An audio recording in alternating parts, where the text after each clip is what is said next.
sagalee waaqayyoo irraa kan inni wajjiniin ilaallu waa'ee hafuuraadha. Namni hundumtuu Galaatiyaa 5:16 irraa sagalee jiru baafadhaa namni hundumtuu waa'ee hafuuraa wal duukaa ilaalla. Akkasidha. Ani garuu hafuuraan geggeeffamaa jiraadha malee fedha fooniin hin raawwatinaa nan jedha. Fedha foonii hafuuraan ni morma, hafuurri immoo fooniin ni morma.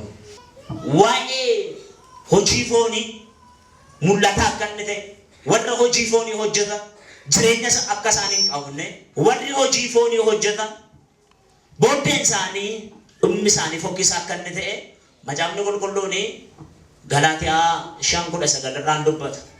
Hojiin foonii maalidha? Mul'ata. Isaanis alalummaa, xuraa'ummaa, jireenya gadhiisii, waaqayyolii tolfamuu waaqessuu, qoricha namatti gochuu, diinummaa, qoncolloo, hinaaffaa, dheekkamsa, ofittummaa, yaadaan gargar ba'u, barsiisaan gargar cabu, weennoo, machii, albaadhummaa, wanta kana fakkaatus akkuma kanaan dura isinitti himee ture warri wanta akkasii hojjetan matumaa mootummaa waaqayyootti galuu hin dandeenye.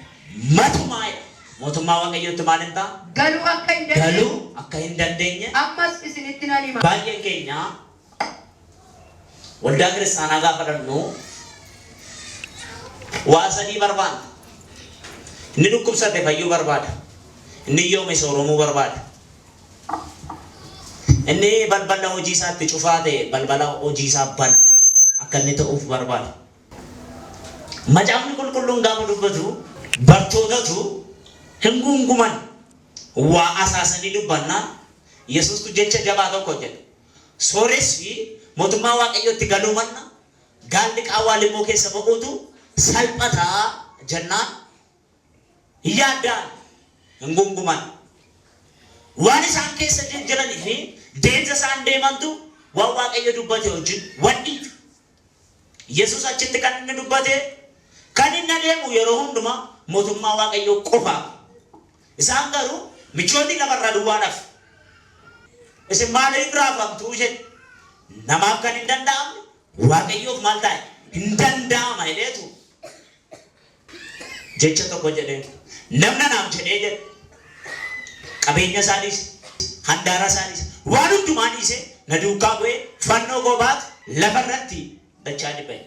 Waaqa irratti immoo teessoo irratti immoo hin faradan jireenya bara baraa sin argataa amma waan jabaa tokko jiru. Afurri kee fayyaa taanaan lafa deemtu hundumaatti dhiibbaa humtu. Waan ati gootu hundumtuu sirraa bareeda. Waaqayyoof daandiin qajeelchita taanaan manni kee jireenyi kee yeroo hundumaa lalisaa deema. Attummaa abshaalummaa wantootaan garaagaraa asitti waan biraa baata taanaan yooniyyuu achisutti. Har'a maqaa Yesuusiin isa akkati waaqayyoo wajjin waliin argine si godhe san addaan sirraa baaseera. Maqaa Yesuus Kiristoosiin qalbiin keessa olii duwwaa yaadu. Namni eessa aduu kanaa gadi sammuu kee keessa dheeraadha.